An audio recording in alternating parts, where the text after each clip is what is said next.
Olá pessoal, tudo bem? Nessa videoaula a gente vai estar estudando dois conceitos básicos que são a primeira lei de Ohm e potência elétrica. Para isso, vamos colocar uma pergunta-chave e ao longo de toda a aula a gente vai estar trabalhando ela.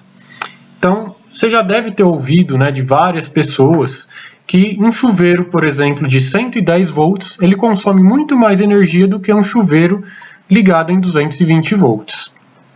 Será que isso é realmente verdade? Será que um equipamento elétrico ou eletrônico, qualquer que seja, se eu ligar ele em 110, será que ele tem um consumo de energia elétrica maior do que se eu ligar ele em 220 volts? Para responder essa pergunta clássica, a gente vai voltar um pouquinho no tempo e falar sobre um personagem importante na nossa história, conhecido como George Simon Ohm. George Simon Ohm, ele foi um alemão, importante físico e matemático, e que viveu entre 1789 e 1854. Ele desenvolveu diversos estudos na área de eletricidade, sendo que dois deles foram os mais relevantes e são importantes até os dias de hoje. E eles receberam os nomes em sua homenagem, esses dois estudos, que são conhecidos como primeira lei de Ohm e segunda lei de Ohm. Nessa videoaula, a gente vai trabalhar em específico a primeira lei de Ohm apenas.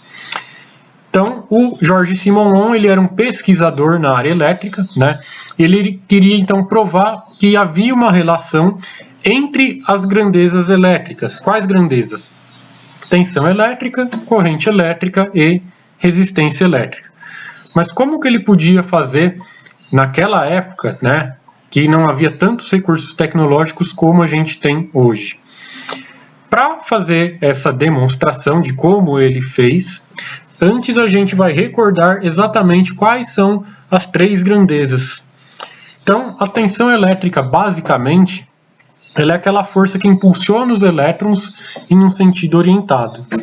Já a corrente elétrica é o fluxo de elétrons que percorre um condutor elétrico de uma forma ordenada a partir da aplicação de uma tensão elétrica. A resistência elétrica, por sua vez, é a oposição que a corrente elétrica encontra para a circulação por um determinado meio condutor.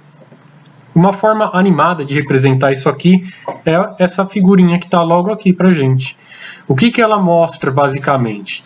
A tensão elétrica, que é ali o volt, está empurrando a nossa corrente elétrica, que é dada ali em amperes, E essa corrente elétrica ela tem o seu caminho dificultado pela resistência elétrica ali dada em ohms. Então, tendo já relembrado esses conceitos, como que a gente consegue provar a relação entre essas três grandezas? O Ohm, ele se utilizou de três elementos básicos, que são os elementos que compõem um circuito elétrico elementar, que é o quê? Uma bateria, um geradorzinho qualquer, uma carga e elementos condutores. Para exemplificar seu estudo, a gente vai utilizar aí uma bateria de 9 volts, uma lâmpada que tem uma resistência de 100 ohms e cabos elétricos. O Ohm ele realizou basicamente 3 ensaios. No primeiro ensaio, ele colocou a bateria de 9 volts alimentando a lâmpada de 100 ohms através dos cabos elétricos. E, por meio de um amperímetro, ele constatou que a corrente elétrica circulante nesse circuito era de 90 mA. Em um segundo ensaio, ele manteve a bateria de 9 volts, ele também manteve os elementos condutores e o amperímetro, só que ele fez uma substituição da lâmpada de 100 ohms por 200 ohms. Feita essa mudança, ele constatou que a corrente elétrica ela reduziu, ela teve uma queda para apenas 45 mA.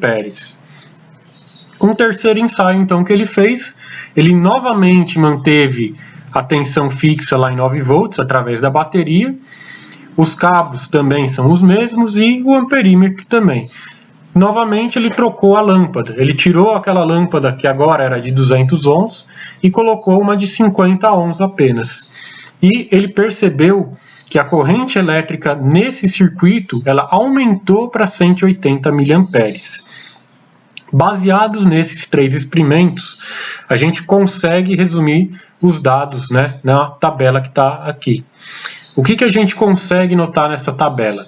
Que eu tenho uma tensão fixa em 9 volts. Quando a gente aumenta a resistência elétrica da nossa carga, a gente pode observar que a corrente diminui. E quando a gente reduz essa resistência elétrica da nossa carga, essa corrente elétrica ela aumenta.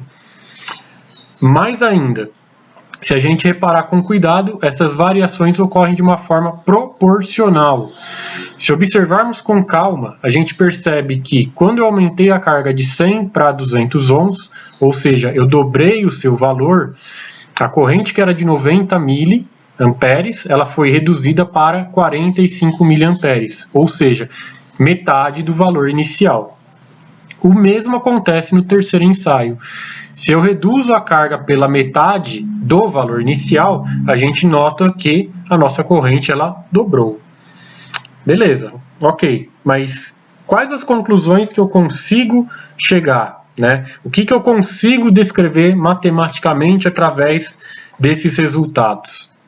Se a gente observar com calma novamente eles, a gente percebe que a nossa corrente elétrica ela é diretamente proporcional à tensão, mas que ela possui uma relação exatamente inversa ao valor da nossa resistência. Assim, a gente consegue escrever a primeira lei de Ohm como sendo I igual a V sobre R, onde I é a nossa corrente, V a tensão e R a nossa resistência. Observando a fórmula, matematicamente, vemos a relação que Ohm provou experimentalmente e que enuncia a sua primeira lei, em que diz que a corrente elétrica ela é diretamente proporcional à tensão aplicada e inversamente proporcional à sua resistência elétrica. Maravilha! Mas como que isso resolve a nossa questão inicial? E, mais ainda, existe algum tipo de cuidado que eu devo ter na execução desses cálculos? Respondendo à segunda questão inicialmente, né, sim, tem um cuidado básico que a gente necessita tomar. Para a realização desses cálculos matemáticos na fórmula da primeira lei de Ohm, todas as grandezas devem estar em suas respectivas unidades. Ou seja, a gente não pode colocar nenhuma em múltiplo ou submúltiplo dentro da expressão, porque isso vai trazer um resultado incorreto. Ou seja, preciso colocar tensão em volts, corrente em ampere, resistência em ohms. Para responder à questão da nossa videoaula, que era o quê? O que gasta mais energia? Um equipamento ligado a 110 volts ou a 220 volts? A gente vai ver o conceito agora de potência elétrica. A potência elétrica ela pode ser entendida como um trabalho realizado por um equipamento elétrico em um período de tempo. Por exemplo, se a gente pensar no lado mais físico, né, tenho lá o bule de café, né, só que é um bule elétrico. Se eu colocar a mesma quantidade de água em um bule de 100 watts, em um bule de 200 watts, qual que vai aquecer a água primeiro, qual que vai ferver ela primeiro? A gente sabe que o de 200 watts vai aquecer mais rapidamente, vai conseguir ferver, porque a gente percebe isso através do nosso chuveiro no dia a dia. Se você pegar o seu chuveiro lá de 7.500 watts, por exemplo, e comparar com o chuveiro da sua avó lá de 4.500 watts, você vai perceber que o seu aquece a água de uma forma muito mais eficaz, muito mais rápida. Então, a gente aqui consegue constatar também que o bule de 200 watts aqueceria mais rápido. Então, a potência elétrica ela é dada como um trabalho realizado dentro de um período de tempo em que utilizamos o período de 1 hora. Em que a potência, então, ela pode ser expressa como sendo P igual a V vezes I, onde, novamente, precisamos utilizar cada uma das grandezas nas respectivas unidades, tensão em volt, corrente em ampere, para que a nossa resposta seja obtida na unidade também, que é o watt. Em posse dessas duas expressões vistas, podemos agora sim responder a questão da videoaula. O que gasta mais energia? Um equipamento ligado a 110 volts ou a 220 volts? Matematicamente, a gente consegue provar que isso é indiferente. Isso mesmo, é indiferente. Mas o porquê disso? Se pegarmos como exemplo o nosso chuveiro, que possui uma potência aí de 5.400 watts, ligado a 110 volts, e um outro chuveiro, também de 5.400 watts, ligado a 220 volts, a gente vai ver que os valores de corrente e resistência elétrica dos equipamentos eles são diferentes. Entretanto, a nossa conta de energia elétrica ela é cobrada em kWh, que é o valor da potência que a gente consome.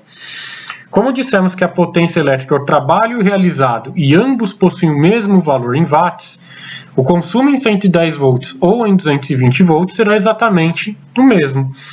Portanto, se você tem um chuveiro de 5.400 watts, não importa se ele é 110 volts ou 220 volts, o consumo de energia elétrica será exatamente o mesmo em ambos os equipamentos. Com isso, finalizamos a nossa videoaula, onde conseguimos ver o seguinte: a relação existente entre a tensão, a corrente e a resistência elétrica por meio da primeira lei de Ohm, o que é a potência elétrica e qual a sua relação matemática, e como essas grandezas influem no consumo de energia elétrica. Muito obrigado pela atenção de todos e quaisquer dúvidas, entrem em contato. Grande abraço!